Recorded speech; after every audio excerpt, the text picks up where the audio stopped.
May 31st, 1942. RAF Marham, Norfolk, England. Wing Commander Huey Edwards steps onto the rain-slicked tarmac and stops dead. Before him sits something that looks like it escaped from a furniture workshop rather than a combat hangar. The de Havilland Mosquito, all plywood and balsa wood, no defensive armament, no armor plating. Just two Rolls-Royce Merlin engines strapped to what some of his squadron are already calling Freeman's Folly. "Sir, with respect," Flight Lieutenant Tommy Broom mutters beside him, "that thing won't last 5 minutes over Germany." Edwards doesn't argue. He can't. The Mosquito FB Mk6 looks absurd compared to the Lancasters and Wellingtons surrounding it. While those bombers bristle with guns and carry tons of armor, this elegant twin-engine aircraft offers its crew nothing but speed and a prayer. The Air Ministry's gamble seems insane. Build a bomber from wood because aluminum is scarce.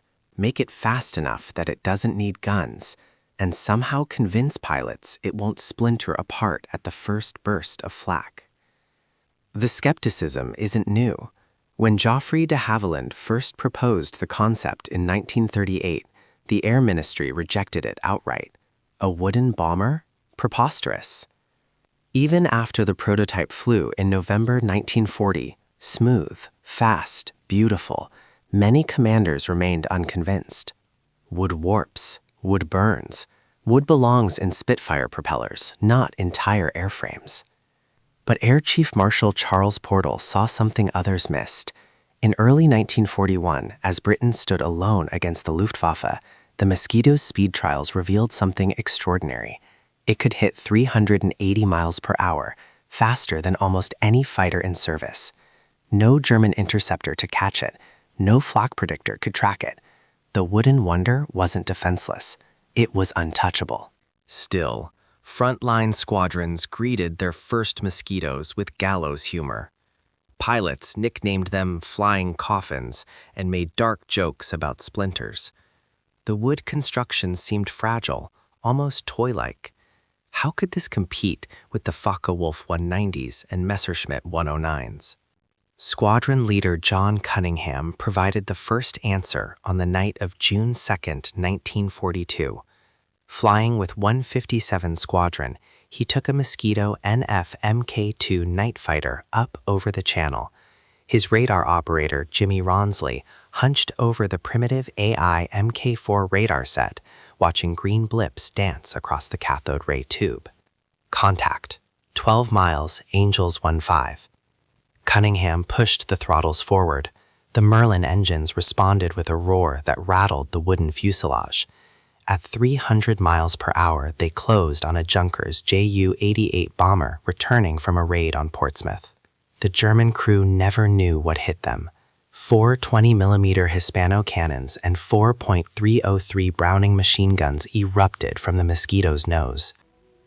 The Junkers disintegrated in a fireball that lit up the darkness like dawn. Cunningham landed at RAF Hunsdon 40 minutes later. As ground crew swarmed his aircraft checking for damage, they found nothing. Not a scratch, not a single bullet hole. The Mosquito had hunted, killed, and returned home without a mark, proving something that would reshape RAF's strategy for the next 3 years. The wooden aircraft they'd mocked wasn't a coffin. It was a scalpel. September 17th, 1942. RAF Manston, Kent, 21:30 hours. Flight Lieutenant Gordon Carter pulls his Irvin flying jacket tighter against the autumn chill. Around him, 8 Mosquito FB Mk6s of 105 Squadron sit in darkness, their plywood skins barely visible against the night sky. No navigation lights, no formation markers, just shadows preparing to cross into hell. "Briefing in 5, gentlemen," Squadron Leader George Perry announces, his breath misting in the cold air. Inside the operations room, a map of occupied Europe covers the entire wall. Red pins mark Luftwaffe airfields across northern France and the Low Countries, dozens of them. each one a nest of fighters that rise every day to intercept RAF bomber streams, that strafe British convoys that keep Germany's air superiority intact. Tonight, Perry begins, tapping his pointer against a cluster of pins near Cologne. We're going to teach Jerry a lesson about sleeping soundly. The mission is unprecedented. Low-level intruder operations against 4 German airfields simultaneously. No bombs, not yet, just cannons and machine guns catching the Luftwaffe on the ground where their vaunted fighters are most vulnerable. The Mosquitoes will come in fast and low, under radar coverage, relying on darkness and speed rather than altitude and armor. Carter studies the route. Over the channel at wave-top height, up the Rhine Valley, then spread out to hit Münster-Handorf, Lippstadt, Vogel, and Gilzer Rhein before the Germans can scramble night fighters. It's audacious, it's dangerous, it's exactly what the Mosquito was designed for. At 22:30 hours, Carter and his navigator, Pilot Officer Dennis, lift off into darkness. The Merlin engines settle into their characteristic deep throb, a sound that will soon become the Luftwaffe's nightmare. Behind them, 7 more Mosquitoes follow at 60-second intervals. The channel crossing takes 12 minutes at 280 miles per hour and 200 feet altitude. Salt spray occasionally flicks against the windscreen as Carter skims the waves. No German radar picks them up. No searchlights probe the darkness. The wooden construction that seemed so fragile now proves brilliant. The Mosquito's small radar cross-section makes it nearly invisible to Würzburg detection systems. Coast ahead, Dennis calls out, hunched over his navigation charts with a red filtered flashlight. They climb to 500 feet, crossing the Dutch coastline near Vlissingen. Below them, occupied Europe sleeps. Small towns show dim blue lights. Blackout regulations still allow some illumination. German convoys crawl along roads, their headlights barely visible through regulation slits. At 23:47 hours, Carter spots Vogel Airfield. The Luftwaffe hasn't bothered with much camouflage. Why would they? The field lies 90 miles behind the front lines, supposedly safe from British interference. Rows of parked aircraft gleam faintly in starlight. Focke-Wulf 190s, Messerschmitt 109s, perhaps 30 fighters lined up like toys. Target acquired, going in. Carter pushes the stick forward. The Mosquito drops to 50 feet, racing across Dutch farmland at 320 miles per hour. The airfield rushes towards them, hangars, control tower, fuel dumps, and those beautiful, vulnerable rows of fighters. At 800 yards, he opens fire. 4 Hispano cannons hammer out explosive shells at 600 rounds per minute. Tracer rounds arc across the darkness like angry meteors. The first Focke-Wulf explodes instantly, its fuel tanks erupting in orange flame. The second and third disintegrate under the onslaught. A hangar wall collapses as 20mm shells punch through corrugated metal. Carter holds the trigger for 5 seconds, an eternity in combat, then pulls hard on the stick. The Mosquito climbs sharply, rolling left as German flak batteries finally wake up. Red tracer streams crisscross the sky behind them, chasing a target already gone. "Clean away," Dennis reports, twisting in his seat to watch Vogel burn. 3 aircraft destroyed, possibly 4. A fuel truck explodes, sending a mushroom of flame 200 feet into the air. They're back over the channel 16 minutes later. Carter checks his instruments.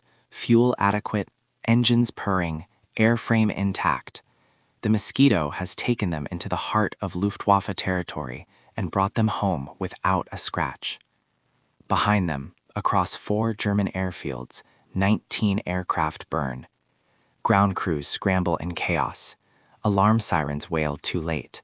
And German fighter pilots stare at the wreckage of their machines, destroyed while they slept, wondering what kind of phantom can strike so fast and vanish so completely. The RAF's new strategy has just announced itself with fire and thunder. January 30th, 1943, Berlin, Germany, 1100 hours. Reichsmarschall Hermann Göring slams his fist on the conference table, rattling coffee cups and sending papers sliding. Around him, Luftwaffe staff officers stiffen in their chairs. The cause of his rage sits in a folder marked Mosquito Incursions, December 1942 summary. Unmöglich, he shouts. Wooden aircraft! British wooden aircraft are making fools of the entire Luftwaffe. The numbers are damning. In the past 3 months, Mosquito intruder squadrons have destroyed 47 German aircraft on the ground, damaged 83 more, and killed or wounded over 200 Luftwaffe personnel. They've hit airfields from Norway to France, appearing without warning, striking with devastating precision, and vanishing before fighters can scramble. Worse still, Göring's prized radar network, the Kammhuber line that was supposed to make Germany impregnable, can barely detect them. The Mosquito's wooden construction, small size, and low-altitude approach make it a ghost on German radar screens. When operators do pick up contacts, they disappear so quickly that many assume they're reading errors. Meanwhile, 3,000 miles away in England, the legend of the Mosquito is growing with every mission. February 3, 1943, RAF Marham, Norfolk. Wing Commander Huey Edwards, the same officer who doubted the aircraft 8 months earlier, now commands 105 Squadron with evangelical zeal. His Mosquitoes have flown 89 intruder sorties with only 2 losses. The flying coffins have become the most feared aircraft in the RAF's inventory. Today's briefing reveals an evolution in tactics. Group Captain Basil Embry, standing before another wall map, outlines Operation Oyster follow-up missions. The big daylight raid on Phillips Radio Works is old news. Now they're going after something more psychological. Berlin itself. Gentlemen, Embry begins, we're going to interrupt Herr Goebbels' speeches. The plan is audacious even by Mosquito standards. Small formations, sometimes just 3 aircraft, will race across occupied Europe in broad daylight at extremely low altitude, then climb to 25,000 feet just before Berlin to drop their bombs. The timing is crucial. They'll arrive precisely when Nazi officials are broadcasting propaganda speeches, forcing them off the air and into shelters. Squadron leader Robert Reynolds of 105 Squadron volunteers for the first mission. On January 30th, chosen deliberately as the 10th anniversary of Hitler's rise to power, 3 Mosquitoes take off from Marham carrying 500-pound bombs. The flight across Holland and Germany is pure nerve. Reynolds holds his Mosquito at 50 feet, racing over fields and forests at 300 miles per hour. German farmers look up in shock as the blue-gray aircraft flash overhead. Some wave, thinking they're friendly. By the time they realize their mistake, the Mosquitoes are gone. At the German border, Reynolds climbs. The Merlin engines howl as the Mosquito claws for altitude. At 25,000 feet, Berlin sprawls beneath them, the heart of the Reich, supposedly protected by the most sophisticated air defense network in the world. Target ahead, broadcasting house bearing 045. Reynolds arms his bombs. Below, in the Reich radio building, Propaganda Minister Joseph Goebbels is mid-sentence in a speech commemorating the Nazi rise to power. Millions of Germans listen on their radios, hearing about invincibility and destiny. The bombs fall at 11:16 hours. Goebbels' speech cuts off mid-word. Air raid sirens howl across Berlin. The broadcast switches to martial music as officials scramble for shelters. 3 500-pound bombs explode near the city center. Minimal damage, but maximum humiliation. The British have just reminded Germans that their capital is not safe, that their leaders are not invincible, that wooden aircraft can reach anywhere. Reynolds is back over Holland before German fighters even reach altitude. The mission time, 87 minutes round trip, 0 losses. The psychological impact is enormous. If the Mosquito can hit Berlin in daylight, nothing in Germany is safe. Göring orders fighter squadrons redeployed to defend the capital. This means fewer interceptors against bomber streams, fewer fighters protecting German cities, fewer aircraft available for the Eastern Front.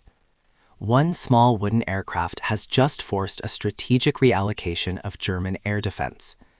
March 1943, multiple locations. The transformation is complete. Pilots who once mocked the Mosquito now fight for assignments to Mosquito squadrons. Production increases from 45 aircraft per month to nearly 100. New variants emerge. Photo reconnaissance models that can photograph targets from 40,000 feet. Fighter bombers carrying 4,000-pound cookies. Night fighters with improved radar. The Luftwaffe, meanwhile, struggles to respond. German fighters can't catch the Mosquito in level flight. Flak buns can't track it. Radar can barely see it. Night fighters that do intercept it discover the Mosquito can simply outrun them. In London, Air Chief Marshal Portal reads intelligence reports with satisfaction. The gamble on de Havilland's Wooden Wonder has paid off beyond anyone's expectations. The aircraft initially designed as a fast bomber has become a multi-role phenomenon: intruder, fighter, reconnaissance platform, and pathfinder. But the Mosquito's greatest achievements are still ahead. The missions that will burn entire Luftwaffe airfields, that will guide 1,000-bomber raids with pinpoint accuracy, that will make the Wooden Wonder immortal in aviation history. The laughter has stopped. Now there's only respect, and from the Germans, fear. April 5th, 1943. RAF Hunsdon, Hertfordshire. 2015 hours. Squadron leader John Forshaw studies the aerial photographs spread across the briefing table. Reconnaissance Mosquitoes shot these images 48 hours ago. Schiphol airfield near Amsterdam, packed with Luftwaffe aircraft like sardines in a tin. Focke-Wulf 190s, Messerschmitt 110 night fighters, Junkers 88 bombers, at least 60 aircraft visible in the photographs, possibly more in the hangars. Gentlemen, he addresses the assembled crews of 487 Squadron. Tonight we're going to give Jerry the bonfire of his life. The mission is simple in concept, hellish in execution.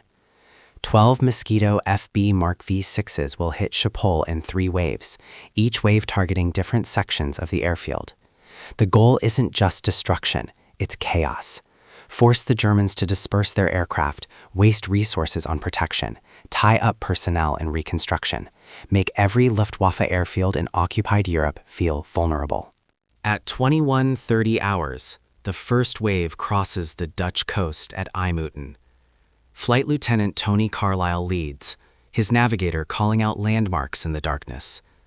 The landscape below is a patchwork of canals and fields, dotted with small towns showing minimal blackout lighting. 2 minutes to target. Schiphol appears ahead, a sprawl of runways and taxiways, inadequately camouflaged. The Germans have grown complacent. Why not? British bombers can't reach this far with fighter escort, and the heavy Lancasters are too vulnerable for pinpoint low-level attacks. But the Mosquito isn't a Lancaster. Carlisle pushes into a shallow dive, accelerating to 340 miles per hour. At 200 feet, the airfield rushes toward him with terrifying speed. He can see individual aircraft now, a row of 7 Focke-Wulfs near the eastern perimeter, ground crew working under dim lights near a hangar. The Hispano cannons roar. Explosive shells tear through the first Focke-Wulf, then the second. The third explodes spectacularly as fuel ignites. Carlisle walks his fire across the line, systematic and deadly. Behind him, his wingman targets the hangars. 20-millimeter shells punch through walls, igniting whatever lies inside. German flak opens up, too late, too scattered. Red tracer streams arc through empty sky as the Mosquitoes are already gone, banking hard over Amsterdam, climbing into darkness. Wave 2 arrives 3 minutes later. The Germans are alert now, searchlights sweeping the sky, flak guns firing blindly. It doesn't matter.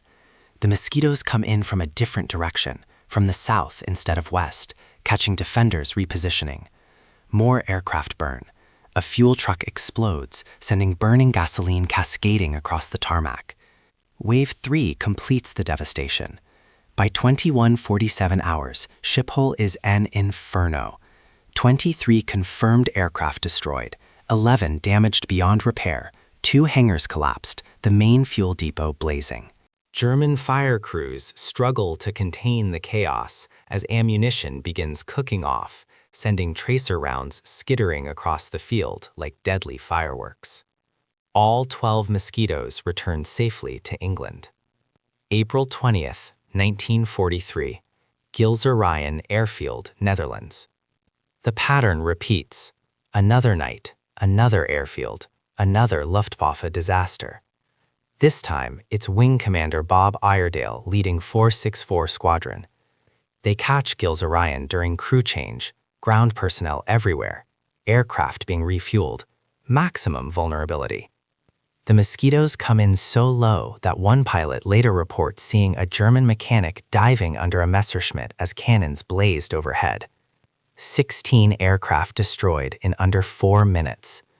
The Luftwaffe loses more fighters on the ground in 1 week than RAF Bomber Command destroys in a month of daylight raids. May 1943, Luftwaffe High Command, Berlin. Major Hajo Hermann, one of Germany's most experienced night fighter pilots, presents a desperate proposal to Goering. The Mosquito raids must stop. He suggests creating specialized wild boar units, single-engine fighters that will patrol over threatened airfields at all times, sacrificing fuel efficiency for constant coverage. Goering approves immediately. It's a massive waste of resources, fighters burning fuel circling over their own bases instead of intercepting bombers, but the alternative is watching the Luftwaffe ground itself through attrition. The British have achieved something remarkable. They forced Germany to defend against an aircraft that rarely carries more than 2,000 pounds of bombs, diverting resources that should be stopping 1,000 bomber raids on German cities. June 1943, multiple targets across Europe. The campaign intensifies. Mosquito squadrons now operate almost nightly. They hit Juvincourt, destroying 17 aircraft. They burn Melsbrook, catching a staffel of Messerschmitt 110s being serviced. They devastate Soesterberg, Venlo, Eindhoven. The list grows with each operation. German pilots begin refusing to park their aircraft in neat rows. They demand dispersal, revetments, better camouflage. This spreads aircraft across larger areas, making ground operations slower and less efficient. Exactly what the RAF intended. Squadron leader Peter Wykeham Barnes of 105 Squadron sums it up in his after-action report. "We are not trying to win the war with the Mosquito. We are making the Germans lose it inefficiently." August 15th, 1943, RAF Marham. Wing Commander Huey Edwards stands on the same tarmac where he first doubted the Mosquito 15 months earlier. Around him, 24 Mosquitoes wait for tonight's missions. He thinks about how far they've come, from flying coffins to the most feared aircraft in European skies. The statistics are undeniable. Since September 1942, Mosquito intruder squadrons have destroyed over 200 Luftwaffe aircraft on the ground, damaged hundreds more, killed or wounded over 600 enemy personnel, and forced a complete reorganization of German air defense doctrine. Loss rate, barely 3%. The wooden aircraft that everyone mocked has revolutionized air warfare. It proved that speed and stealth beat armor and guns, that innovation matters more than convention, that sometimes the most unlikely solution is the right one. As darkness falls over Norfolk, the Merlin engines begin their symphony. Tonight, more German airfields will burn, more Luftwaffe pilots will wake to sirens and flames, more proof that the wooden wonder is no joke. The British had laughed at their own creation, then they watched it become legendary. The Germans stopped laughing months ago.